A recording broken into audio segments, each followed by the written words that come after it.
ya listo para escuchar su relato. Le damos la bienvenida a Sí Juro.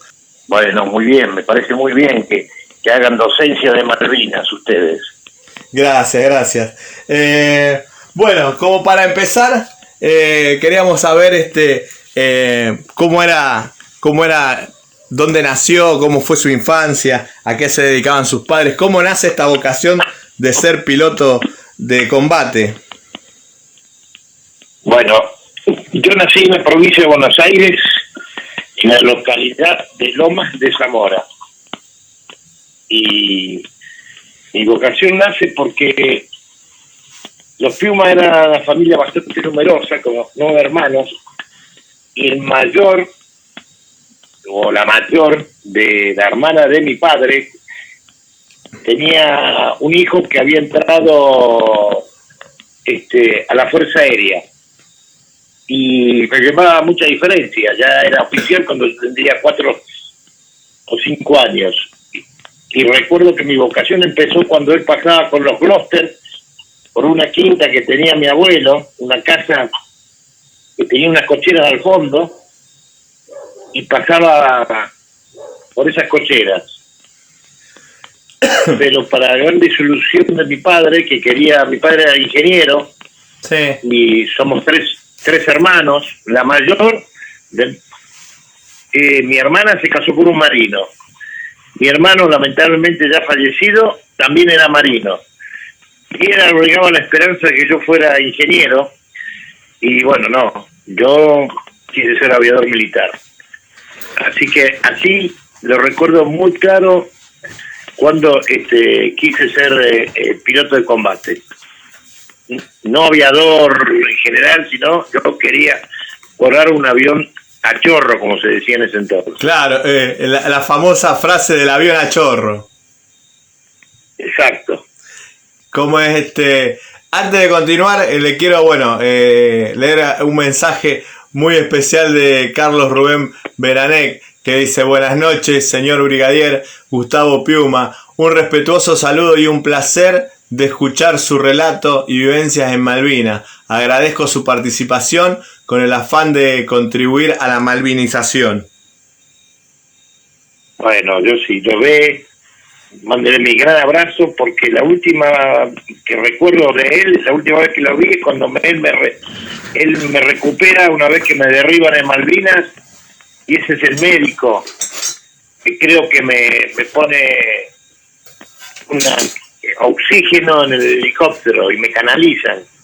Tengo muy borrada eso después de 30 años, ¿no? Así, seguramente lo va a estar contando más adelante, ¿no es cierto? Lo está escuchando Rubén Beranec, lo está escuchando a través, de esta transmisión en vivo. Bueno, doctor, entonces le mando un fuerte y gran abrazo. Y muchas gracias por lo que hizo por Malvinas. No por mí, sino de todo lo que hizo usted en Malvinas. Qué lindo. Y qué bueno que se reencuentren. Decía que había elegido la profesión nada menos que piloto de combate. ¿Y dónde es que comienza su carrera militar? Bueno, yo tengo una educación en un colegio bastante duro. Hice primero y segundo año en el colegio Coulechea, que queda en la localidad de Bursaco.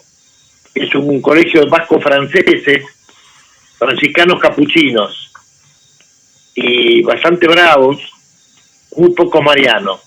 Pero me forjé en la templanza, en la fuerza, en la voluntad que me enseñaron estos grandes sacerdotes que tenía yo ahí. Y después ya entré en la escuela de aviación con 4º año del bachillerato y me eduqué en la escuela de aviación, donde ahí se hace la carrera de oficial de la Fuerza Aérea. Y egresé en el 65. Yo soy de la famosa promoción del Tango Charlie 48, que quizá ustedes no hubieran nacido, pero la mitad de mi promoción se perdió en Medio Oriente, en el Caribe. Y fallecieron ahí 54 compañeros míos. Y nos salvamos los que iban en el otro avión. Llevamos 38. Hace poco esa historia me parece que la pasaron en TN. Correcto. En un programa. Sí. Y algo recuerdo de haber visto muy por arriba. Y cómo es así que ingresa a la escuela de aviación militar y cuáles fueron sus primeros destinos. Bueno, mi primer destino, una vez que me recibí de aviador, fue el grupo 1 de ataque que estaba situado en Paraná. En Paraná. Y de ahí a los dos en Paraná, provincia de Entre Ríos. Sí. Provincia de Entre Ríos, correcto, en la capital. La segunda brigada aérea hoy, que estarían los Canberra. Hoy, segunda brigada donde estaban los Canberra. Y unidad aerofotográfica. Exactamente. Y de ahí pasé a la escuela de aviación, estuve instructor de vuelo, 3 años. Después de eso me fui a Villarreynolds, a los famosos Skyhawk, sí, de grande desempeño en la guerra de Malvinas. Allí estuve muchos años volando a 4, hasta que compró la Fuerza Aérea los A4C, una versión mejorada de la 4B, y me instalé en Mendoza. En Mendoza estuve 3 años, me tocó el tema de Chile, sí. Era en ese entonces capitán, oficial de operaciones, y desplegamos, vaya la paradoja, a San Julián. 4 años después estaba en una guerra real, aunque en el 78 estuvimos ahí casi a enfrentarnos. Gracias a Dios no ocurrió nada. De ahí, a fines del 78 me fui a hacer la escuela de guerra. Hice la escuela de guerra 2 años, estuve en el comando. En 1981, en diciembre, me destinan a Tandil. Y estaba haciendo la mudanza, recién me había llegado la mudanza, y antes de entrar al 82, me sale una comisión en Naciones Unidas a la guerra de Líbano, en Israel, por 2 años. La tenía que cumplir en el 82. Pero la guerra a mí me toma, habilitándome en el Mirage, recién, sí. Y volé muy pocas horas en ese avión cuando comienza la guerra. Apenas tenía 20 horas del avión, se necesitan para estar apto para el combate 120 horas. Y bueno, comienza la guerra y comienzan los despliegues. Yo me entero de la guerra por mi radio despertador, con una marcha, la marcha de Malvinas. Y ahí nos fuimos todos esa madrugada, eran las 6 de la mañana, hacíamos pulos oficiales que vivíamos en el centro de la ciudad, la brigada está a 25 kilómetros, y ahí nos fuimos todos a la brigada y nos encontramos unos 60 pilotos seríamos, una brigada importante, con sí. Más de 30 aviones Mirage. En la pista para volar todos los días había 18 o 20 aviones, y desplegaron los 2 escuadrones. Uno se fue a Río Grande, Tierra del Fuego, y el otro escuadrón fue a San Julián. Yo me quedé porque desgraciadamente el jefe de grupo, un excelente profesional y muy respetado por la oficialidad, juntó a todos los pilotos en el aula y puso los nombres del primer escuadrón y los nombres del segundo escuadrón. Yo figuraba en el primer escuadrón, pero a mí no me nombra y no me escribe. porque teóricamente él asumía que yo no estaba apto para el combate. Termina de dar la exposición, nos dice qué es lo que teníamos que hacer, que planifiquemos las misiones, el combustible fundamentalmente, que estábamos muy preocupados porque estábamos justo en el combustible para llegar a atacar y volver. Y cuando él se va del aula, yo lo sigo. Él se iba a su despacho y yo le digo, señor Comodoro, y no me llevaba el apunte. Un poco porque creo que me conocía. Y dice, se da vuelta y me dice, ¿qué le pasa, Piuma? Señor, no me puso en la lista a mí. Pues si usted recién sale a volar. Y yo lo miro y le digo, pero yo me preparé toda la vida para esto. Tengo más de 1500 horas de A4. Tengo más de el doble de experiencia de todos los jovencitos que estaban hoy, y usted le hablaba en el aula. Sí, bueno, pero usted no está habilitado en este avión. Y yo le digo, mire, este avión, comparado con la 4, lo único que cambia es que es más veloz. Ah, váyase, me dijo. Bueno, así fue, se desplegaron, y para mi sorpresa, el 1 de mayo, yo me quedo con todos los alumnos, como jefe de escuadrón, y van cayendo algunos oficiales para rehabilitarse. Y ahí llega el mayor Puga, 2 años más joven que yo. Entonces yo le digo, bueno, vos te vas a hacer cargo, le digo, del escuadrón, porque han pedido del comando de la Fuerza Aérea Sur, un Comodoro Rivadavia, han pedido 3 aviones. Y por supuesto a la guerra se va por antigüedad. Y yo soy el más antiguo, así que me voy yo. No discutí mucho porque yo se lo había dicho con mucha firmeza.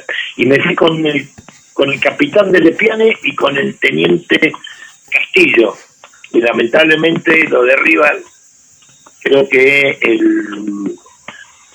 el 21 de mayo, no sé qué día, lo derriban a él, o el 24, 25 de mayo. Y bueno, y así fue que me presenté en Comodoro Rivadavia, y por supuesto, en la pista estaba esperando los Mirage el Comodoro Tomás Rodríguez, mi jefe de grupo, que me había dicho que me quedara. Y me dice, ¿qué hace acá? Vengo a traer los aviones. Sí, bueno, pero había otros pilotos. Sí, bueno, pues yo soy más antiguo. Y entonces dice, bueno, vaya, entregue los aviones a San Julián y después se pega la vuelta. Y bueno, como no, señor Comodoro, y fui a San Julián, y en San Julián me quedé. Y al día siguiente, pues tan valiente no era, mandé un mensaje al comandante. Solicito autorice al mayor Gustavo Piuma Justo como apto para piloto de combate. Que me habilitaran en el Mirage 5 Dagger. Y no me contestaban. Al final mandé otro mensaje hasta que me dijeron que estaba habilitado. Mientras tanto yo estaba volando en San Julián, claro. no la isla. Si bien no había empezado una guerra, digamos, intensa, hubo esporádicos ataques a fragatas cuando se acercaban. Pero en realidad, la gran batalla, que lo dice el almirante Woodward y lo decimos nosotros, fue el 21 de mayo, el día del desembarco. ¿Muy bien hasta ahí? Bárbaro. Rápido. No, bárbaro, perfecto. Y aparte muy detallado. Interrúmpame cuando quiera, ¿eh? Sí, no se haga problema. Pero está tan bien explicado que sobran las preguntas. Lo que sí por ahí se lo escucha un poquito bajo, y por ahí es como estaría el tono ideal alto para la entrevista. Me decía que bueno, que se quedan ahí en San Julián, y cómo siguen transcurriendo los hechos en ese lugar. Bueno, el 21 de mayo, nosotros ya el 20 de mayo a la noche estábamos en una posada, que era la única posada que estaba frente a la bahía San Julián, y estaba tomando un whisky con otros pilotos. Yo ya sabía que al día siguiente salía en la tercera oleada. Y digo esto porque la guerra, en realidad la guerra aérea, es una guerra muy particular, porque el piloto está en el frente, a los 30 minutos llega al objetivo, tira las bombas y después, a la hora, está de nuevo sentado ahí, viendo televisión y tomándose un whisky o tratando de ducharse para refrescarse y sacarse todo el estrés que venía cargado. Y ahí escuchamos a Nicanor Cortamén, del canciller, donde dice que ya no había forma de negociar y que íbamos al enfrentamiento. Fue en ese momento que me fui a misa, me confesé, me convulgué, y al día siguiente teníamos la hora de ataque, eran 14:50, y en Malvinas íbamos, si bien el Mirage es un avión que puede volar hasta 2.2 de Mach, o sea 2.200 kilómetros por hora, Sí. que yo no he volado nunca a esa altura, pero sí he volado a 1.3, 1.4, 1.500, 1.600 kilómetros, y he llegado a subir hasta 50.000 pies, o sea casi 15.000 metros, donde la gente se sorprende porque a esa altura ya no ve el horizonte, ve la curvatura de la Tierra. Qué increíble. Y el cielo empieza a oscurecerse. Es el cielo que ven los astronautas, muy azul. Y el sol queda muy abajo. Bueno, el avión, nosotros en 30 minutos estamos sobre el objetivo.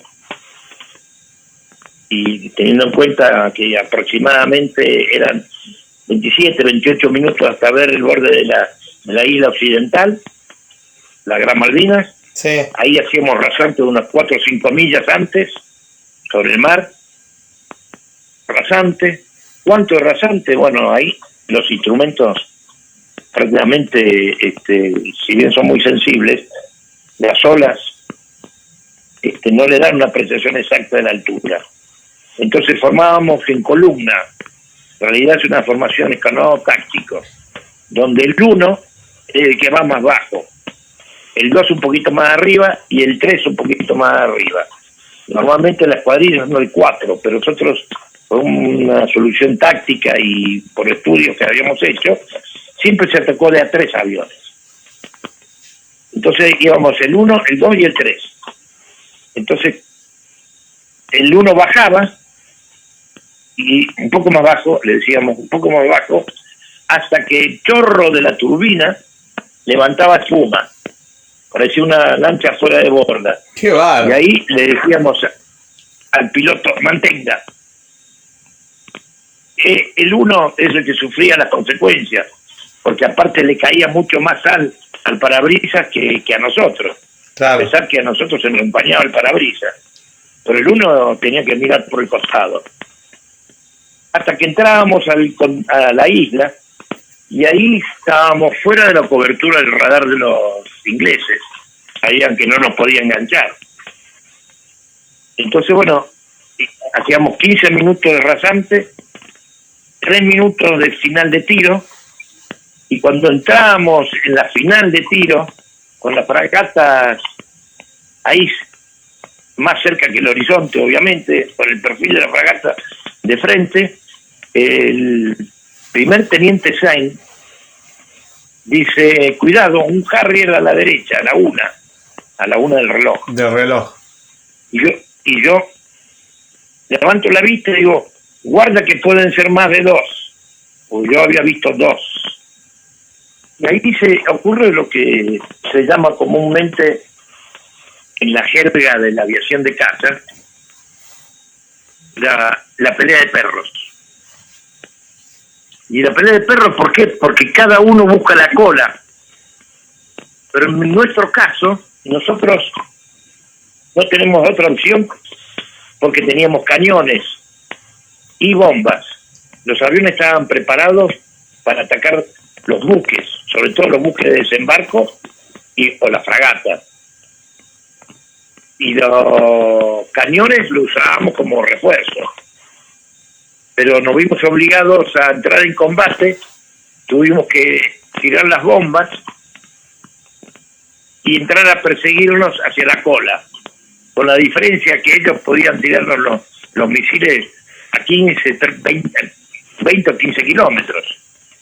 Los norteamericanos le habían dado un misil que estaba clasificado como secreto en Estados Unidos, el Sidewinder 9L. En el 82 era un misil de última generación que ni siquiera lo tenía Gran Bretaña. Y ellos, como te decía, podían tirar de frente, de costado. En el caso nuestro, la única opción era acercarnos a 600 metros y 450 nudos y 3G. Ahí, cuando poníamos esas condiciones y teníamos esas condiciones en el avión, quiere decir que el armamento teóricamente está armonizado para que pegue en el blanco. Ahora es así cuando nos cruzamos, hay mucho retorno, no sé si me escucha bien. Sí, yo lo escucho bárbaro. Bueno, ahí nos cruzamos, el cruce, imagínese, se cruzan a 800 kilómetros por hora, cuando pasa por frente, pasan a 4, 5, 6 metros, tratando de no chocarse, ni uno ni el otro, ni el enemigo ni el amigo. Claro. Bueno, y ahí veo que Thomas, pues a los dos pilotos los conocí, me he escrito con el que me derribó. Sí. Pero bueno, Thomas, uno de los pilotos que actuó en un combate con nosotros, se le pone a la cola al capitán Donadiles y lo derriba. No veo el derribo de él, pero sí veo la aproximación y le tiran misil. Y ahí, como no vi si lo alcanzó o no lo alcanzó, le dije 1, 2, 1, 2, no me respondió y asumí que lo habían derribado. Y en ese momento veo al mismo Thomas que gira, a muy baja altura esto ocurre, diría 15, 20 metros, que gira y le apunta a otro avión que era el de Zen, que se estaba cruzando con Jackie Ward. Jackie Ward se había cruzado de frente con él y a mí no me había visto. Me sorprendió, primero, cómo había frenado el Harrier, que frenó como un helicóptero cuando se cruzaron de frente. Y ya cuando ya se estaba poniendo la cola, a 90 grados y a unos 2.000 metros de distancia, porque el Zen estaría a 2.000, 2.500 metros, y Thomas estaría a 15, 20 metros sobre la tierra, veo que del plano izquierdo le sale un misil y le grito: ¡cierre, cierre, cierre! Y el último cierre, carajo, es cuando explota el misil, el avión se empieza a prender fuego y se mete en nubes. Ahí la adrenalina mía estaba a 1000 porque lo veo a Thomas que se va hacia el Estrecho San Carlos, como si se fuera al portaaviones, y entonces yo lo persigo a Jackie Ward, que no me había visto, me acerco en esas condiciones y tiro la primera ráfaga. Y me sorprende porque no veo las cazadoras. Son municiones que cada 5 proyectiles hay una munición luminosa, para que a uno le dé la idea que el avión está bien armonizado y aparte que pueda corregir el tiro.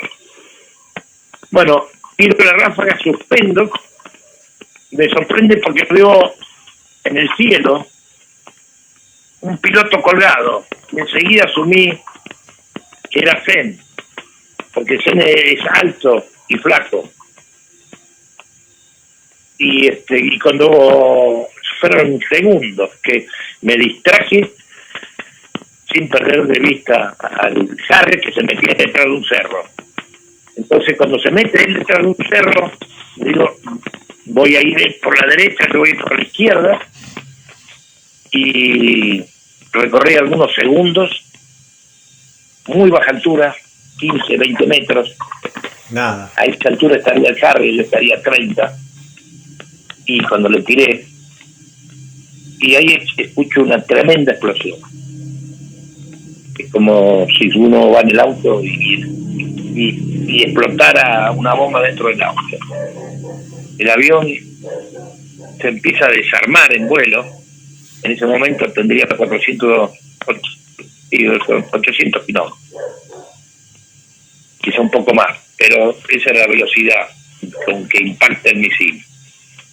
Y mi reacción es eyectarme con la manija de arriba, no las alcanzo, se me mueven mucho las manos y el cuerpo, a pesar que estaba bien atado, entonces no tengo otra opción que eyectarme con la manija de abajo. Es una posición muy incómoda, pero es de emergencia, que está entre los tobillos. Pero el grave problema es que tiene que agacharse y salir de esa forma. Claro. La eyección controlada es apoyando la espalda, viene en el respaldo. En cambio, yo me eyecté y eso me produjo después una fractura de la cuarta y quinta vértebra lumbar. Cuando salgo, el asiento, esto se lo cuento porque conozco procedimientos, o porque cuando salgo, el asiento sale con un cohete que lo impulsa 60 o 80 metros. Con unas púas rompe el parabrisas y el impacto con el aire me desmaya.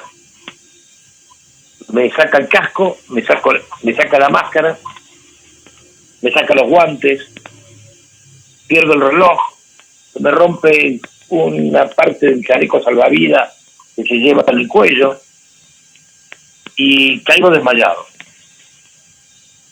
Esto todo ocurre en forma automática y a los 2 segundos uno queda colgado.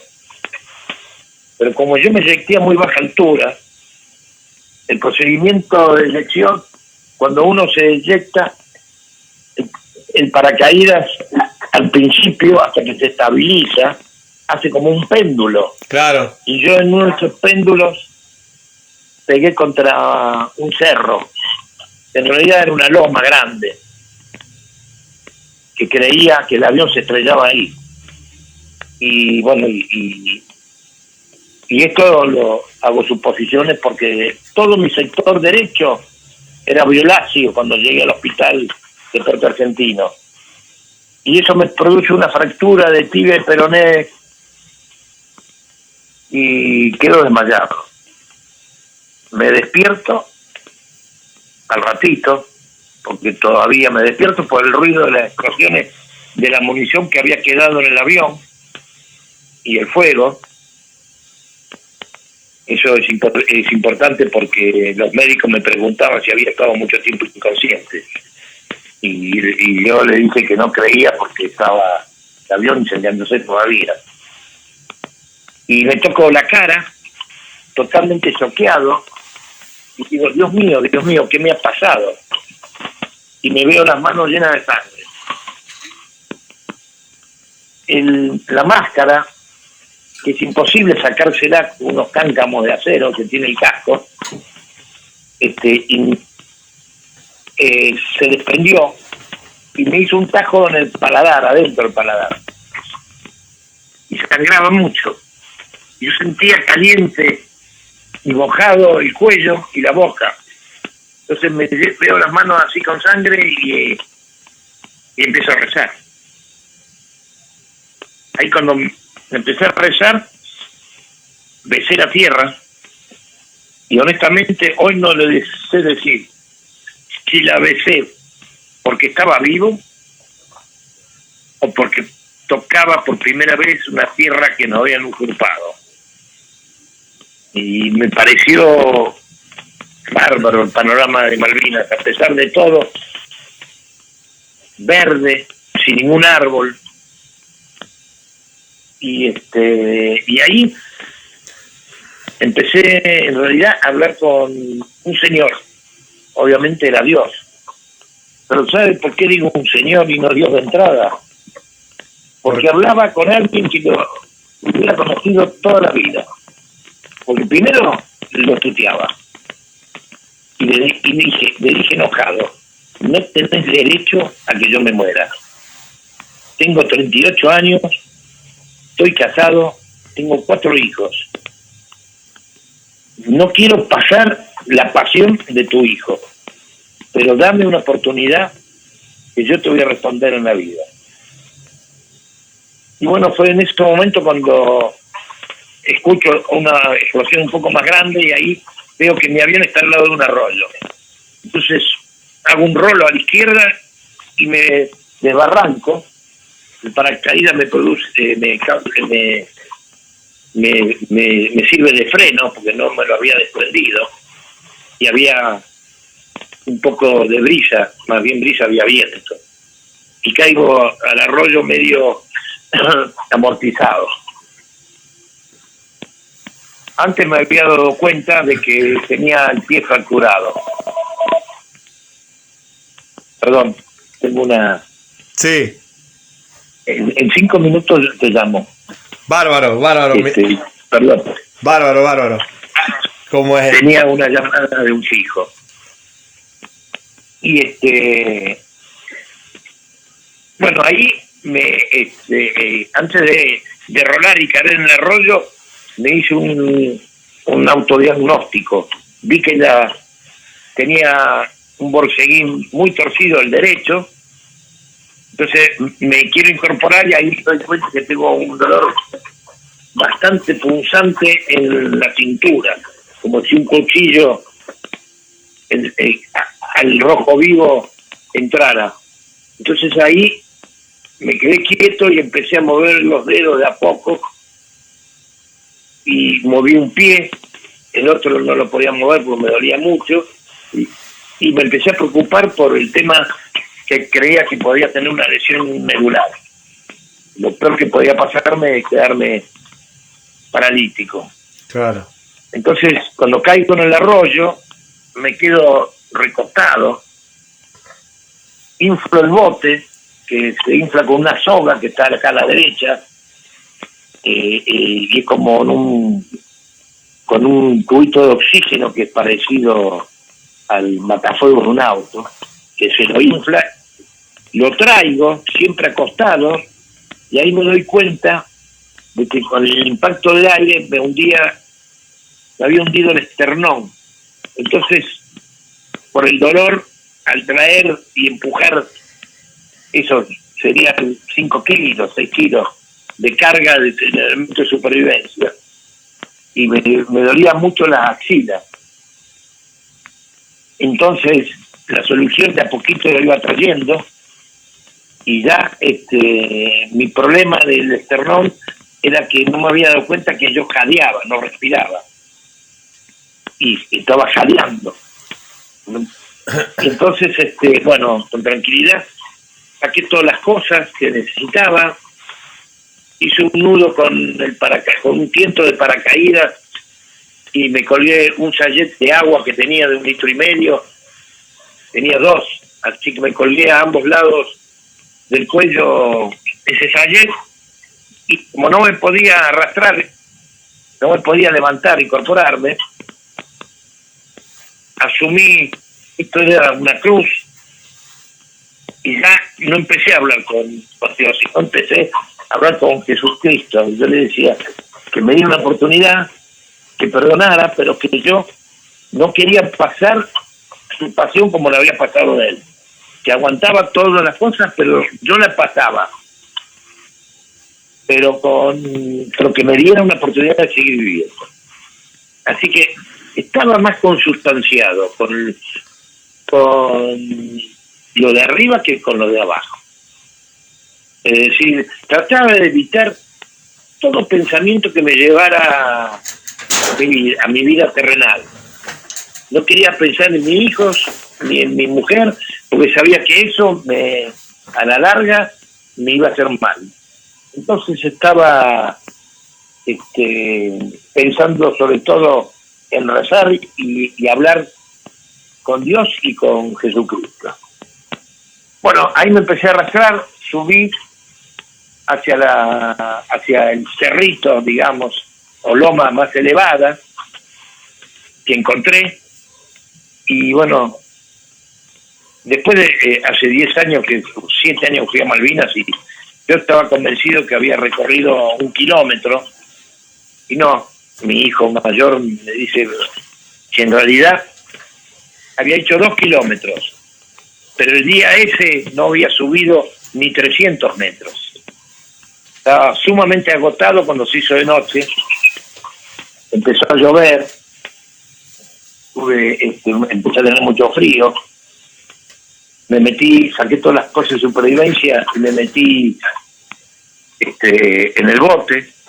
Ahí ya la sangre se me había coagulado, así que me quedé más tranquilo, ya no me sangraba tanto, no me salía tanta sangre, y empecé a mirar a los alrededores, una oscuridad tremenda, un cielo que me apasionó, porque por momentos se nublaba, entraban nubes, llovía, después se abría, un cielo azul, donde distinguí al toque, así, la Cruz del Sur, que me sirvió mucho para orientarme.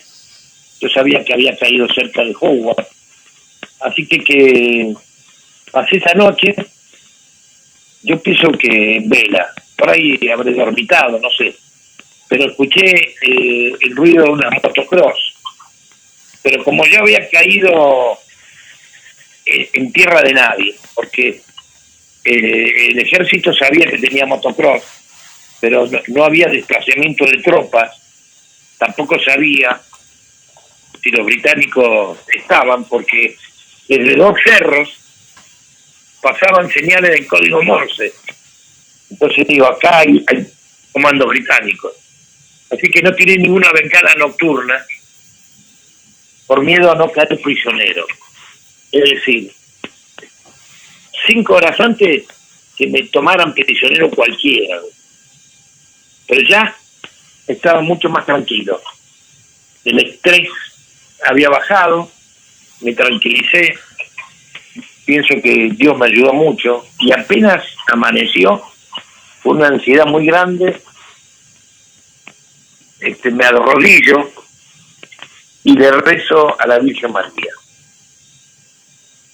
Y con una soberbia tal que directamente le dije que gracias por haberme dado una oportunidad para seguir viviendo. Ya asumí que no me iba a morir. Entonces me animo a gatear, llevando siempre el carrito como si fuera una cruz. Y después cuando volví de Malvinas, tomamos las distancias con mi hijo, y en realidad había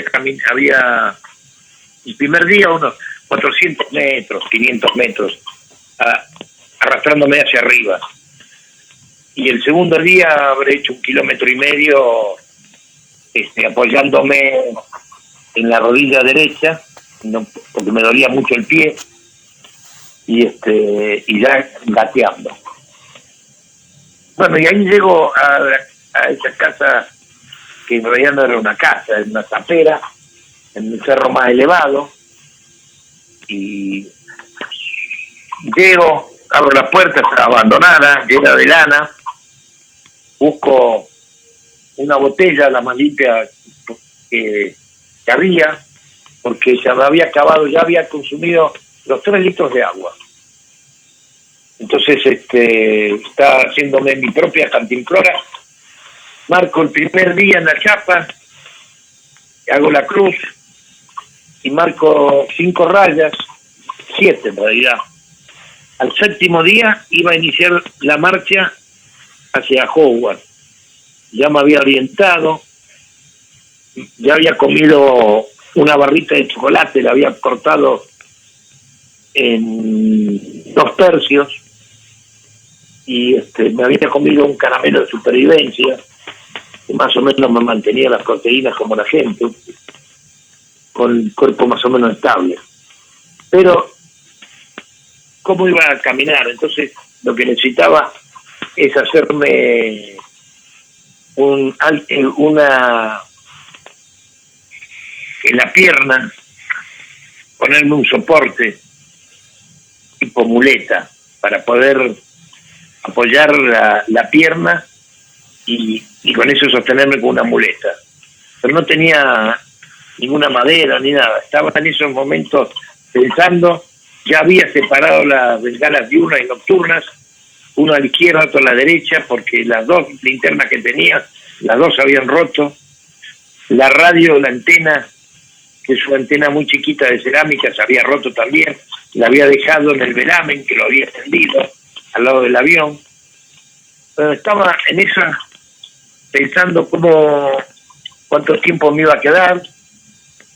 Tenía alimentos por 3 o 4 días, alimentos, un caldito tipo roico que había en ese entonces, unas latitas y una escopeta calibre 12 desarmada que se arma. Bueno, 5 o 6 días podía tirar. Y en un momento escucho el ruido característico de las palas de un helicóptero. Entonces, no podía abrir la puerta por el viento y aparte por la fuerza, que no tenía fuerza en las manos. Entonces, me apoyo con el cuerpo y la abre porque la puerta se abría hacia afuera. Y me arrastro hasta el alambrado y ahí abajo veo el helicóptero y no veía la escarapela. Como no quería caer prisionero, quería ver la escarapela, y cuando veo la escarapela celeste y blanca, una emoción. Si hoy me detengo y cierro los ojos, escucho los latidos de mi corazón. Porque aparte había perdido la visión del ojo izquierdo. El impacto con el aire me había hecho un hematoma interno en el lóbulo del ojo. Entonces miré con seguridad y sí, sargentino. Y ahí la guié de una bengala diurna, anaranjada. Estaba la tardecita, o sea, no corría mucho viento, así que hubo un humo anaranjado que cubre toda la colina. Y ahí estoy tirado en el suelo, baja este gran amigo y compañero médico y un oficial del ejército. Yo pensé que era un sargento. Y el oficial del ejército me toma de los brazos, así, de los hombros, y me dice, "What problem? What problem?" Y yo digo, "¿Qué what problem, pelotudo? Soy el mayor Piuma de la Fuerza Aérea." Discúlpeme, mi mayor, lo confundí con un piloto inglés. Ellos habían rescatado el día anterior, creo, o el mismo día, habían rescatado a un piloto inglés que había caído al agua, que lo habían derribado. Y tenía el mismo uniforme antiexposición que teníamos nosotros. Él tenía el uniforme británico y nosotros el francés, pero eran iguales. Sí. Que nos permitía estar en el agua unos 20 minutos. Para subirnos, en estos 20 minutos teníamos que subirnos al bote, porque si no, no contábamos el cuento. Las manos se empiezan a congelar y no se pueden agarrar los cordones que están en el bote. Y entonces ahí me dio la explicación, pobre, justificándose. Bueno, de ahí me dice, estamos buscando otro piloto. Sí, le digo, al primer teniente Sen, que lo vi colgado en un paracaídas. ¿Y a dónde cayó? Y digo, no tengo ni idea, llévenme al resto de mi avión. Entonces vi la última posición que me había quedado impresa en la cabeza, y digo, en esa dirección, hacia allá. Entonces se dirige hacia allá y lo escuchan por radio. A él la radio le funcionaba bien. Y entonces guían el helicóptero y lo rescatan. De ahí vamos a Howard, y ahí me dice, creo que ha sido el doctor o el piloto, no sé quién, me dice, ahora va a ver al enemigo, me dice. El piloto, que era Glover, Yo estaba en ese momento tomando una taza de café. Y él, cuando abre la puerta del helicóptero, me ve a mí, y los dos del mismo uniforme, se cree que soy un par, pero se asombra. Entonces, con la taza de café le digo, "You like coffee?" Y ahí explota y me dice, "Esto es una guerra de mierda, ni sé dónde quedaban las Malvinas, tengo 28 años y me estaba por casar." Bueno, se subió, me dice, no, gracias, y pasé todo el tour con él, cruzamos el canal, vimos la Arden que se estaba partiendo, o la Acting, no me acuerdo cuál fragato, estaba partiéndose, y los pilotos ya estaban acostumbrados, porque estaban discutiendo, no, esto es Calcarañá, no, la Arden, no, es una fragata que estaba hundiéndose en el estrecho San Carlos. Y el inglés le decía que por ese sector no pasaran, yo le decía que no vaya a la derecha, que eran los callejones de entrada nuestra, y ellos eran como si estuvieran en Teatro Colón, ya habían pasado, estaban acostumbrados a ese tipo de vuelos, ¿no? Claro. Y al final es la costumbre, la guerra, el ser humano se acostumbra a cualquier cosa, ¿no? Ahí llegamos a Darwin, y ahí el médico cortan todo el uniforme y ahí se dan cuenta que tenía todo el costado derecho morado, y ese péndulo del paracaídas debe haber pegado yo contra el cerro, y me dicen, le vamos a hacer tratamiento vivo. Y ahí le digo que me había dado una inyección de morfina, ellos creo que me dan otra morfina, y el tratamiento VIP yo creía que era eso, pero no, en realidad era que me habían metido en una habitación de una familia numerosa, en la cama de matrimonio, y ese era el tratamiento VIP, tenía una cama para mí solo ahí. Y ahí duermo profundamente, no sé cuánto, pero más de 12 horas de haber dormido.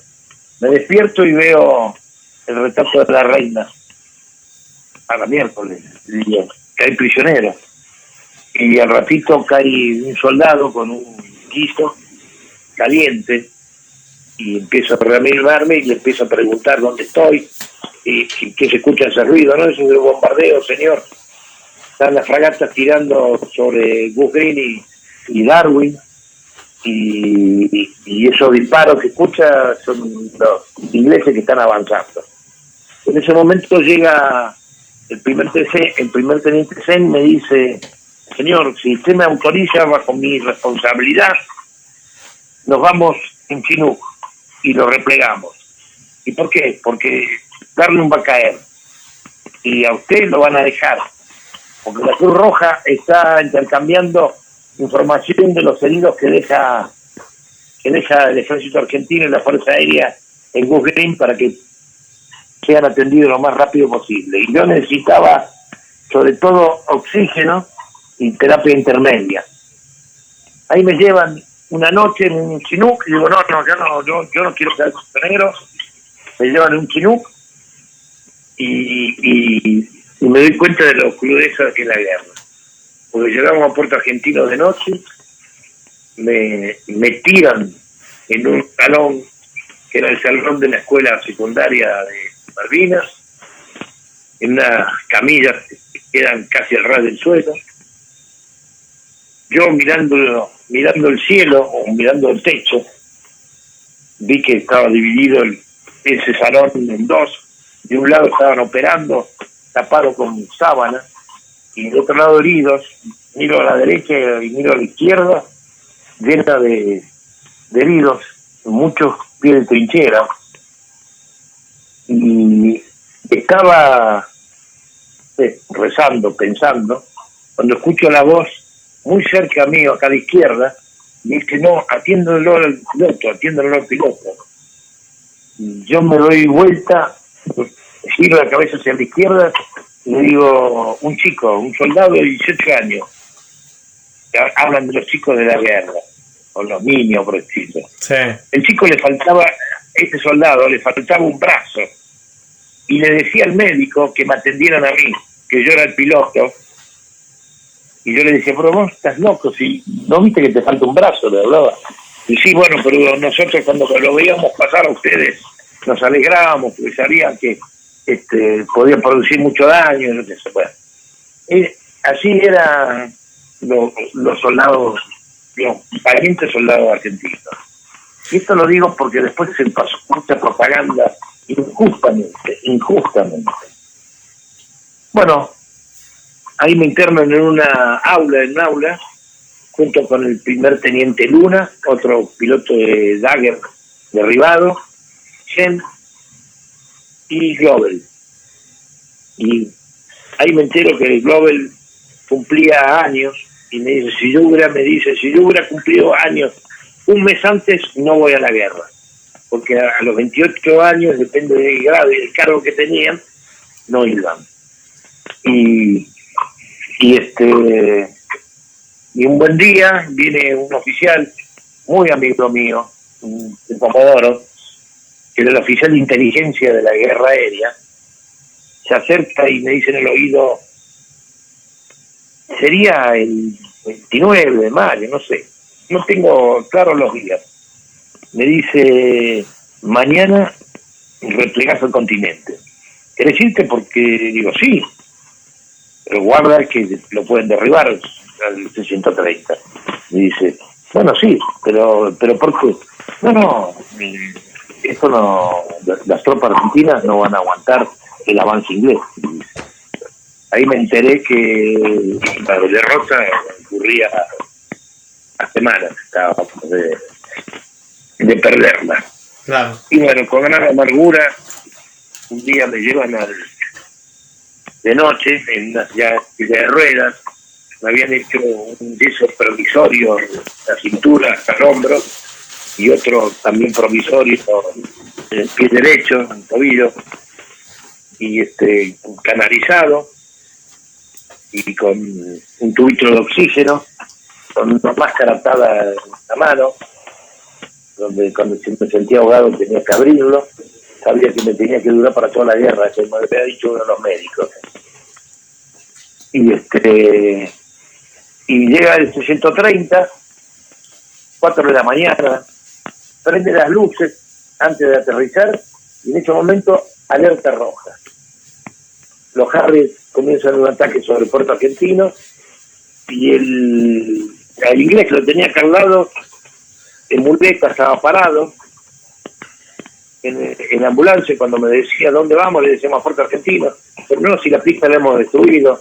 No, está el servicio. No lo podía creer y no quería. Digo, no nos vamos a subir en un 730, me decía, porque nos van a bajar. Le dijimos, bueno, al final el pobre prisionero subió junto con nosotros, pero no ese día, porque cuando la alerta roja todo el mundo salió corriendo y yo tratando con una mano, solté el suelo y todo, y alguien me empujó de atrás y me metió en el puesto de corno. Y 2 días después, la misma operación, 4 de la mañana, aterriza el 630, se da vuelta, bajan todas las cargas que se bajaban, y tenían que bajar, sobre todo munición, y empiezan a subir.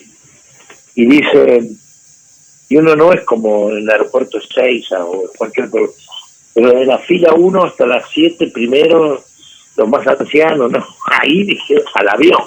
Claro. Así que yo iba despacio con la silla de ruedas y me quedé en la rampa, porque ahí. Entonces le decía a un suboficial que lo conocía, que se llama, en Medina, subime.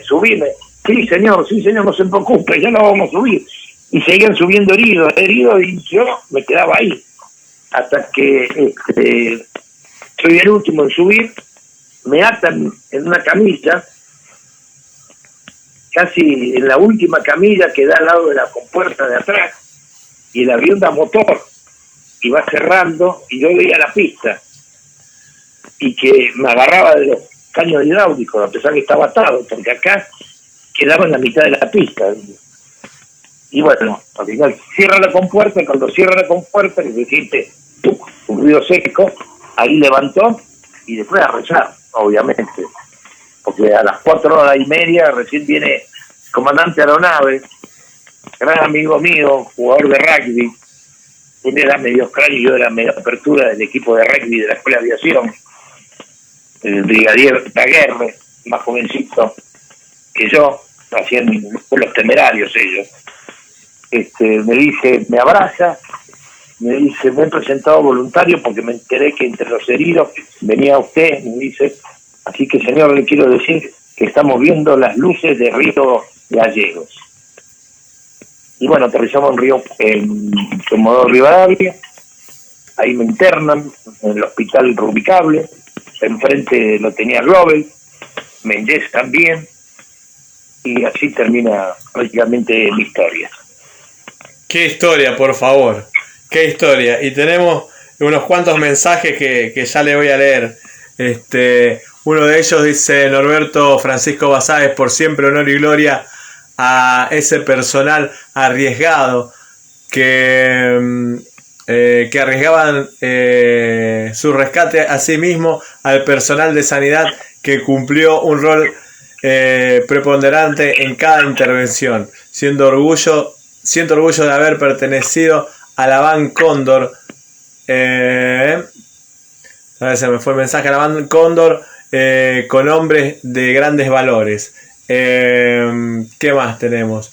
Ese día se rescataron al mayor Justo Piuma, primer teniente Zen, y el regreso a Howard baja el sargento y sube el teniente inglés Glover, eyectado en su Harrier. Todos fueron trasladados a la Van Cóndor, donde se les asistió por los médicos y se alimentó también. Se proveyeron abrigos. Días después fueron trasladados a la Van Malvinas. Le manda saludos también Marta Ranzam, que dice, a ver, por acá teníamos un mensaje de Marta que se nos fue. Buenas noches, un gusto escuchar al BGM Gustavo Piuma.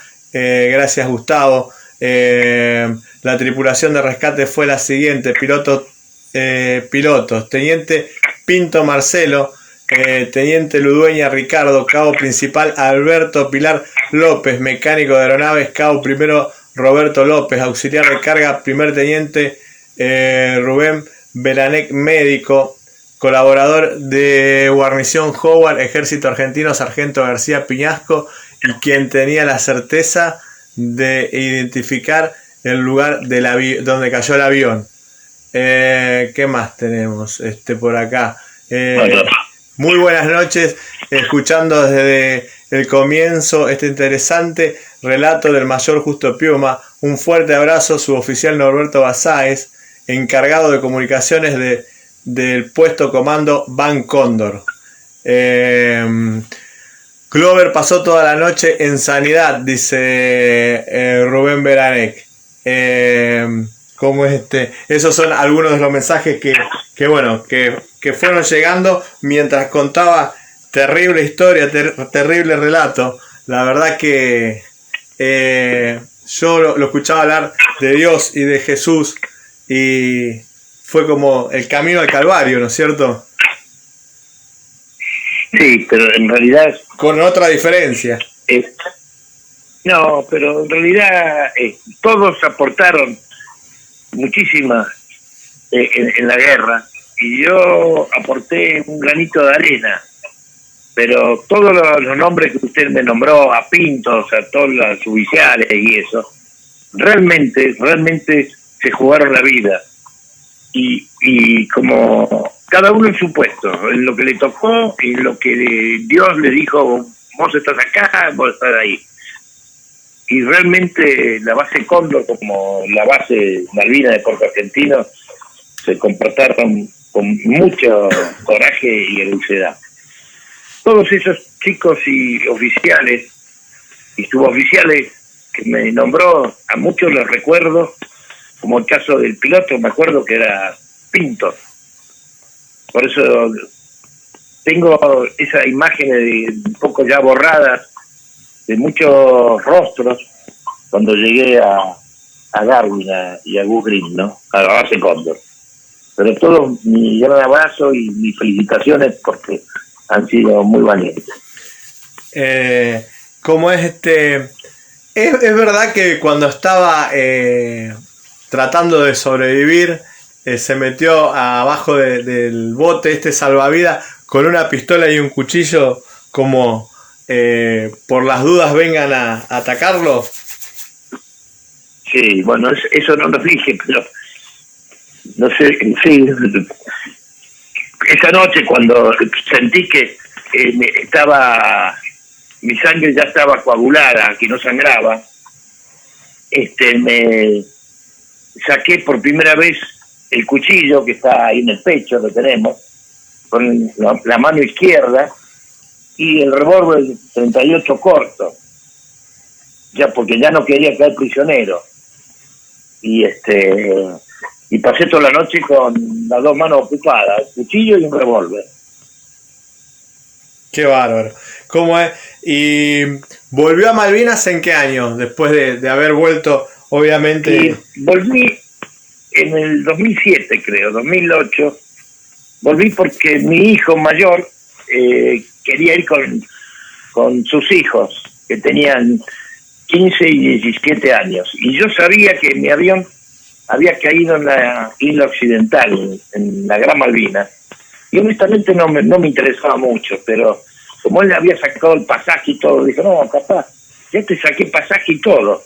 Pero no, si el avión mío, no te preocupes, vamos, ya compré el pasaje que te sale de Puerto Argentino, que va a Howard, a una pista que está en Howard. Y bueno, fuimos, fui con otro nieto, yo invité a un nieto mío más, y llegamos a ver los restos de mi avión. Y ahí Gustavo, que es mi hijo, muy original, igual que su padre, ese nombre, él tomó la distancia, tenía celular, entonces ahí medimos, veía, fue para mí, no fue ni emotivo ni dramático, solamente fue un análisis táctico mío. Quería hacerme una serie de preguntas que me habían quedado, ver imágenes, ver una antena que había visto, en qué dirección había caído. Fue buscar la parte técnica de lo que me había pasado. Y en realidad siempre he pensado de que si yo hubiera tenido un misil sin ser un gran piloto, a los dos ingleses los bajo como un pajarito, porque ellos no me habían visto. Claro. Y yo, por ser un respetuoso de la exigencia de la tabla del Mirage, de tenerle respeto al avión, siempre pensé, hoy, por supuesto, con el diario de ayer, que tenía que haber hecho como hacían los polacos y los alemanes en la Primera y la Segunda Guerra Mundial, que ellos no respetaban la distancia de tiro, se acercaban y si podían tirarle a 10 metros, le tiraban a 10 metros. Si yo me hubiera acercado a 100 metros o a 150 metros, que lo podría haber hecho, a Sánchez Ward lo hubiera derribado. Porque él cuenta en el libro, él escribió un libro, y cuenta, me dice, y el periodista le dice, ¿cuál es el momento más crítico que pasó en su vida? Cuando vi la panza de un Mirage que me estaba tirando. Entonces, eso da la pauta que si yo me hubiera acercado un poco, quizá lo hubiera derribado. Pero bueno, así es la vida. Era la parte que le tocaba jugar a usted. Era lo que le tocó vivir todo esto, ¿no? Sí, eso sí. Ahí veo fotos que me envió, bueno, que está parado abajo del ala de su avión. Sí, casi curioso, porque a mí me tiraron el misil casi a 90 grados y se desprendió el plano derecho y el resto cayó todo junto a 150, 200 metros. Pero ese plano, la mitad del plano, quedó enterrado. Sí. Y hace muchos años, fíjese, pero bastante, año 96, 97, en un programa de televisión me invitó Mónica Meanovich, porque unos periodistas británicos habían ido a las islas, habían descubierto de quién era ese avión, y me regalaron unos repuestos, unas piezas de mi avión. Entonces ahí yo me enteré de que mi avión estaba, si bien todo destruido, desparramado, me habían sacado la foto del plano. El plano ese quedó... El plano, ¿cómo? El plano ese quedó así enterrado del día ese. Es ese, que yo estoy... Ese es el avión, no sé si se ve la matrícula, sí. 404, que era el avión. Sí. Y yo estoy apoyado en el ala. Así quedó el ala cuando lo derribaron, quedó clavada ahí en la tierra. Quedó clavada en la tierra. Fácilmente está clavada 1,5 metros, ¿eh? Qué bárbaro. Yo pensé que lo habían puesto a propósito así, como es No. Y después... No, inclusive en Howard hay un hostel y hay un pequeño museo. Yo le mandé una foto, creo que está diciéndole a mi nieto cómo estaba en el bote, está mi paracaídas. Sí. Bueno, todo eso me pertenecía a mí y a otros pilotos. Acá está. ¿Cómo? Estamos viendo la del bote y que se ve de fondo un paracaídas. Bueno, ese es mi paracaídas y mi bote. Y yo le estoy explicando a mis nietos cómo estaba este día, metido ahí. Que medio estaba en una posición muy incómoda. Sí. El motor uno no puede estirarse. Está sentado con los pies recogidos. Por favor. Después hay otra foto que me envió, que calculo que es su nieto, que están al lado como de unos tanques de combustible. Ah, sí, son los tanques de combustible. También. ¿Los auxiliares de su avión? Ese están los tanques de combustible y no sé si se ve atrás la otra mitad del plano. Sí. Bueno, es la otra mitad. Qué increíble. Gustavo, ¿cómo fue ese regreso al continente? ¿Cómo fue ese regreso y otra vez a la vida militar? ¿Y hasta cuándo estuvo en Fuerza Aérea? Mi regreso después de la guerra, dice usted. Sí. Bueno, de ahí estoy unos días en Comodoro Rivadavia y una vez que ya estuve enyesado y eso, inmovilizado con una silla de ruedas, los pilotos, mis camaradas que estaban en San Julián, querían hablar conmigo. Yo tenía interés de hablar con ellos porque era el primer piloto que sobrevivía a ese impacto y no habían escuchado ninguna versión.